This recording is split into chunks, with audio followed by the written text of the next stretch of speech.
Hello to any poor soul who is now hearing my voice. Today we will be playing KSP.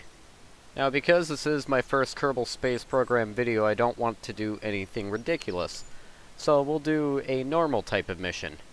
We will launch an X-15 spaceplane with a pilot and nobody else because we only need the pilot with us. The X-15 will have two boosters strapped to the side like some crazy experiment gone wrong. But I assure you, it should not crash. And if it does, I've done something horribly wrong. So, yes, let's see which one. Ooh, they are all a mess right now. We're gonna have to go with the big one.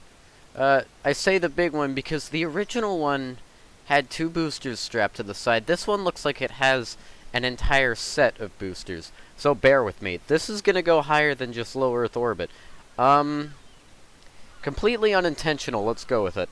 So, pretty much what we have here is the North American X-15. It's a remodel in Kerbal Space Program, of course. And it's designed to be after the space plane itself. And right below the space plane is a giant booster and two smaller boosters strapped to said booster. So, yeah, it looks like we're going to be boosting this thing potentially to the moon. Because in a game like this, the planets are a lot smaller. If I wanted to go larger, I could, but I'd be hitting new issues then. The parts aren't designed for Earth-sized planets. They're designed for Kerbal-sized planets. Anyways, if the loading will be done now, which it should... Oh, there it goes. Yeah, if you can hear that Kerbal glitching out like crazy, that's just chatter having some fun with loading. So, as you are about to see here, if the darn thing will load finally. Yes, here we are. This looks a little ridiculous. Bear with me, this works. You would not believe it, but it does. So we are at the Gale Space Center. We've got a whole bunch of facilities here to manage the space program, to create new parts for the spacecraft itself, and to just launch spacecraft in general.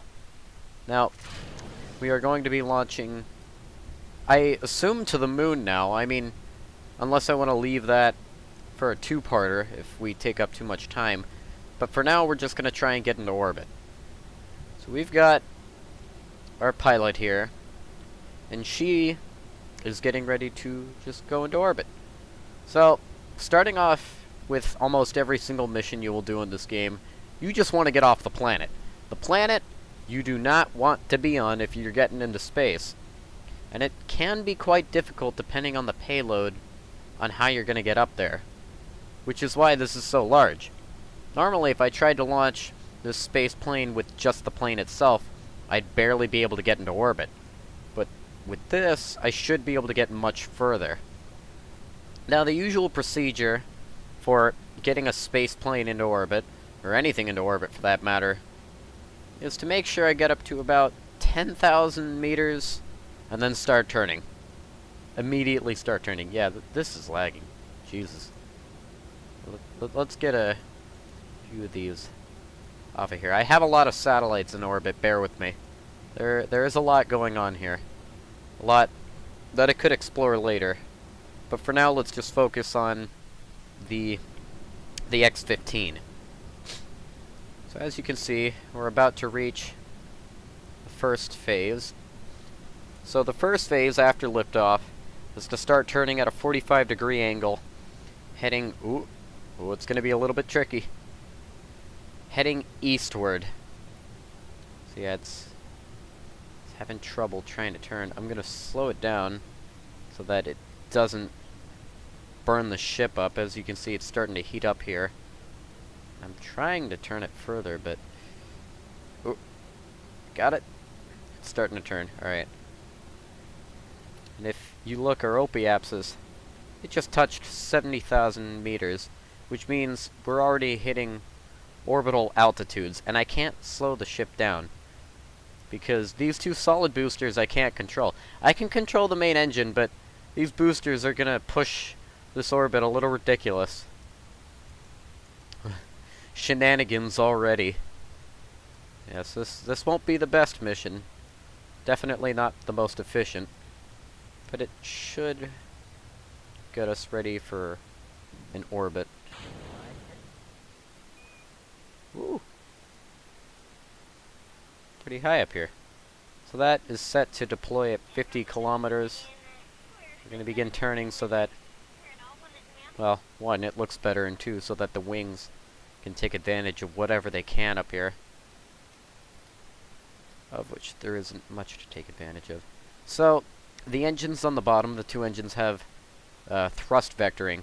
Basically, the nozzle on the engine turns. If you look closely, it's turning. And that will allow me to actually control the thrust itself so that I can move the entire ship. Normally you wouldn't want to do this, but when you're trying to get out of the atmosphere, this is exactly what you want to do. So, we're going to be reaching space in a moment here. I'm going to extend the X-15's solar panels, which, by the way, the original X-15 had no solar panels at all, and it didn't have an antenna fancifully placed right on the front. So yes, this is a little ridiculous. The space whales! I can hear the space whales. That means we've just hit space. I'm speeding up time so that we don't have to wait a year to get this into orbit. All you do now is you just start turning. Well, not turning, you start your engines. Soon, the spacecraft will be going so fast in this direction that as it falls, it will move around the planet. Which means it will never touch the ground. It'll just stay up there, majestically. And we're about to reach that. As you can see, our periapsis is still in the planet itself. Which is horrible. This means it's going to deorbit. But as long as we have enough fuel, and as long as we aren't doing any ridiculous maneuver, we should get in orbit just fine. Now the fuel in the boosters won't be enough. Oh. Ooh. Okay. That works. So now we're on the X-15's reserves. So you can see we have over 3,500 Delta V. Delta V is pretty much a fuel in this game. As long as you have enough Delta V, you could get anywhere. But the problem is if you don't have enough thrust, you're not going to get anywhere. But if you're in orbit, it's pretty much fair game. As soon as you get into orbit of the planet, you're halfway to every single object in the solar system. Just need to point in the right direction and burn. So we're about to achieve orbit here. Mello is going to be sitting up here for quite a while, unless I want to deorbit, which right now I do not. It's nice to just be up here. A lot of stuff you can do. Now, I have absolutely no reason to send this up here. There is no mission that I had planned. I could have planned a mission, but I just wanted to showcase one of the daily things we could do in the space program. So now we've achieved stable orbit with the planet. A rather irregular orbit, but stable nonetheless. And so from here, whatever experiments we need to do in orbit, we could do now.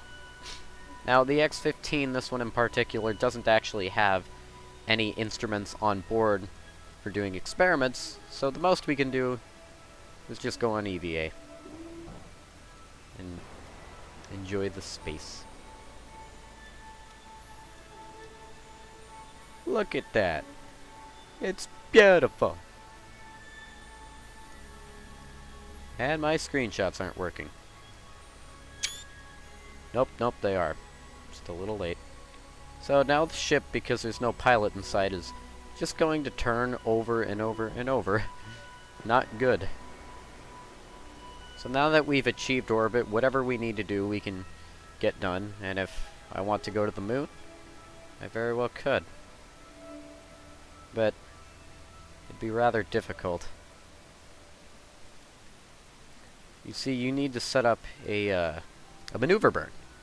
And so for most maneuvers, it can be pretty simple, but considering the orbit I have here, I might need to make some adjustments to the orbit along the way. So normally you just point prograde, make sure you're at the right angle, and yeah, we could definitely go to the moon. So let's see. See if we can prepare to go to the moon.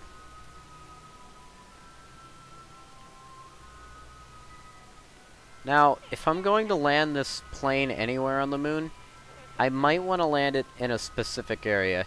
I mean, there's a lot of places on the moon, a lot of biomes, but I do have facilities on the moon for this sort of thing.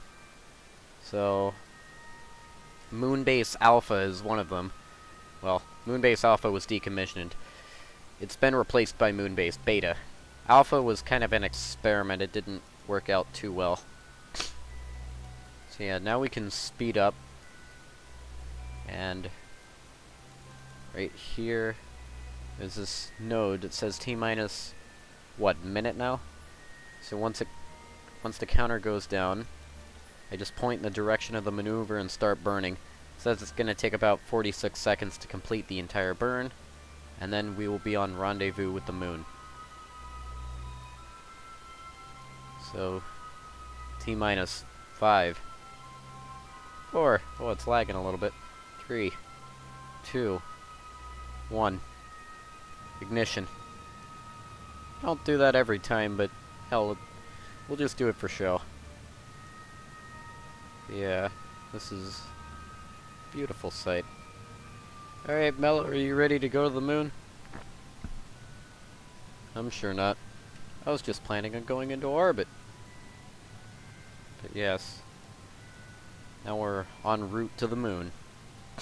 So what will happen to your orbit is it will start to increase on one end and stay generally the same on the other. And it will just keep on going out until its orbit has an interception with another planet like Iota here.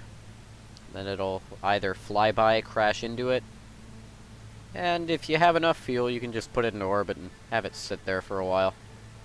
So yeah, this should be fun. Mind the lag, I don't have the best resources available to keep this running.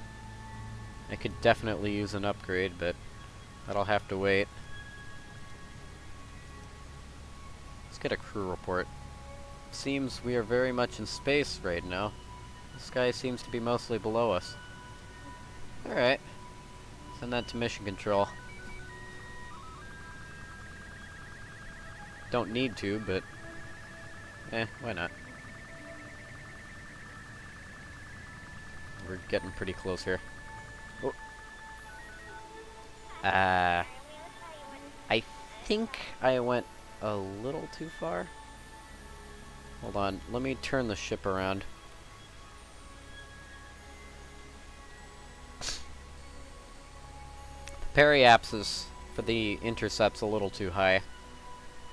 Pretty much just means we will get there, but not as close as we would like.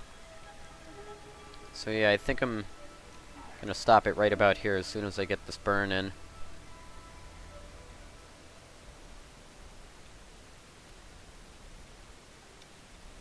Yeah, that'll need some fixing. It's not gonna get any closer. But yeah, this is Kerbal Space Program. We'll see you around.